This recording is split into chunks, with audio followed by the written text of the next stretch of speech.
What's up, CrossFit Waterbury? Coach Katie here with our Friday at HOMies WOD, which also happens to be 20.5 of our empowerment competition.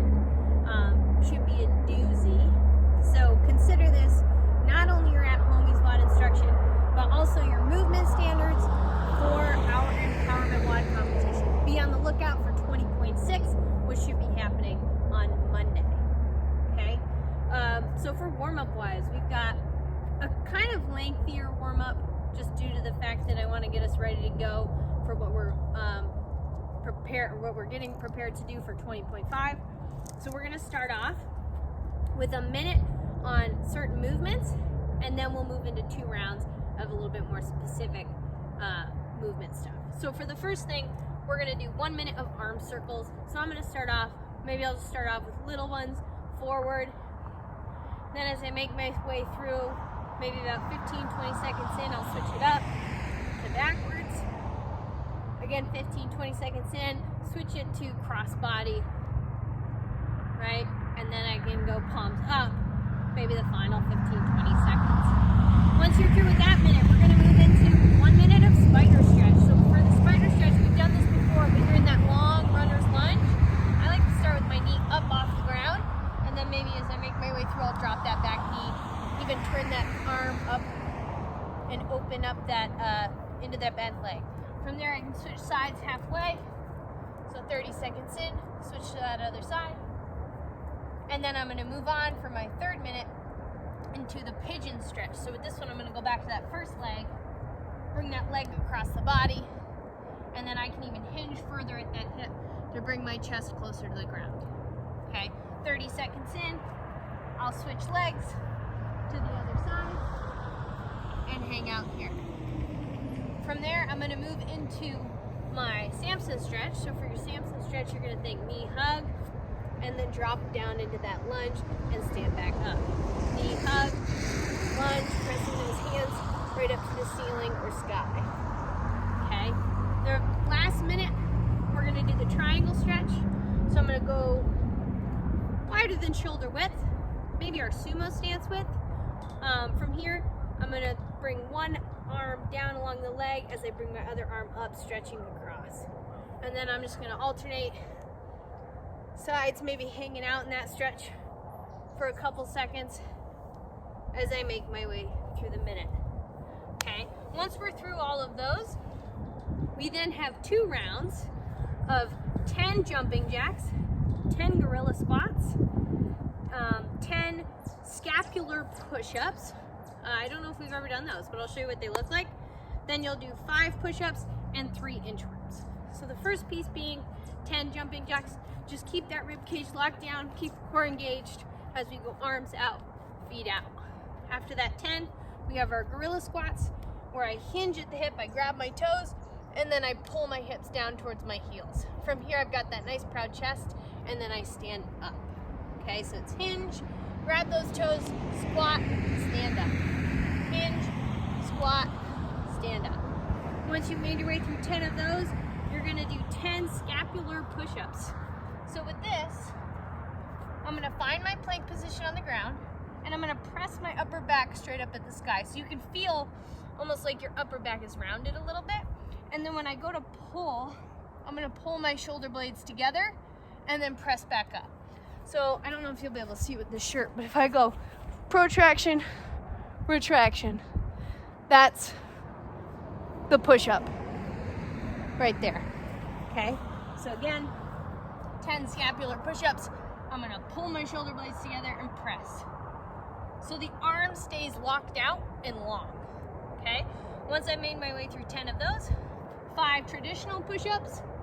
From these, you can come from the knees if you prefer, and then we'll move into 3 inchworm, where I'm walking out on those hands, drop down chest to deck, cobra out, and then hips up, locking those feet back into the hands. For our empowerment WOD, there's 2 movements. She's simple.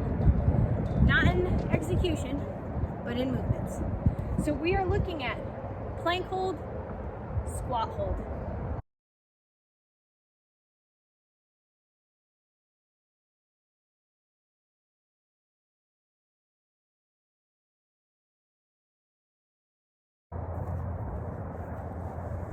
So for our EmPOWERment WOD 20.5, it is going to be max rep, or accumulate max plank hold, accumulate max squat hold. So how this is going to work is the first 4 minutes is going to be about the plank. So you're going to try to accumulate as much time as you can in that plank hold position. From minute 4 to 8, you are going to accumulate as much time as you can in the bottom of a squat. Then we'll go from 8 to 12 minutes. We're back at that plank. Again, same principle. So I'm trying to accumulate as much time as I can in that plank hold.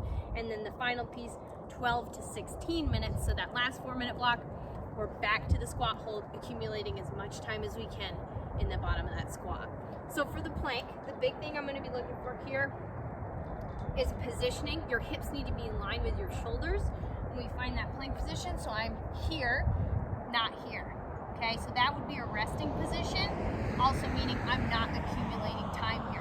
So I'm going to have hips in line with those shoulders, tight butt, tight gut, and I'm holding here, or you can hold from those forearms as well. Either way, the big thing is my hip position, and am I holding that nice line the whole time? Okay, so if you rest, just make sure you stop your clock. When you get back up, you restart your clock. So it's how long can you hold that plank, or how much time can you accumulate in that 4-minute time frame. Okay? For your second 2 blocks, so for the squat hold, same principle here. So I 3, 2, 1, go into my squat. The big things here I'm looking for are this hip crease below the top of the knee. This would be no good. Hip is above the knee, right? So I want to try to keep that chest up, hips low as I hold this, and then arms are also off of the legs. So if I'm holding here, no rep. Okay, so elbows and arms need to be up and off, whether they're up in the sky, they're kind of like down at your sides, or out in front. Okay, so again, 3, 2, 1, go. I'm going to hold as long as I can, and then reestablish if I come into that resting state. Okay, so simple in form, not simple in execution. It's all about time under tension for those 2 movements, and let's see how much time you can accumulate in essentially total 8 minutes for both of those movements. A little optional piece I threw together, since even with warm-up and execution of 20.5, you'll probably have some time left over. So I threw together an optional piece that you can choose to do or not. If you're doing a Zoom class, you'll probably end up doing it. But it's just going to be a chipper. So you're going to do 50 sit-ups, 50 air squats, 50 sit-ups, 50 mount climbers, 50 sit-ups, time. So a lot of sit-ups, but not anything we're not used to. We're kind of developing the core right now anyway, so it should be just fun to chip away through. So again, for the sit-up, I'm going to start with those hands overhead, throw those hands up and touch those heels as they get shoulders above the hips at the top.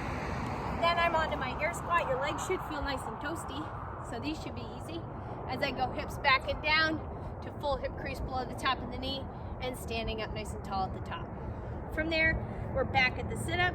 Then you'll hit 50 mount climbers. Okay, so for this one, every other one is 1. So I'm going to use my left elbow as my counter. I'm going to go 1, 2, 3, 4, 5. So it would be 100 total count if you're going to count each leg, or 50 every other count. Okay? Then you'll finish with 50 sit-ups and call it a day. Enjoy it.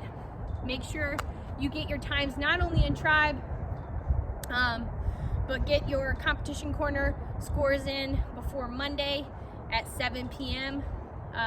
Like and subscribe us on YouTube. I hope you guys are having a good week. We've got some more sunshine, and I'll see you guys later.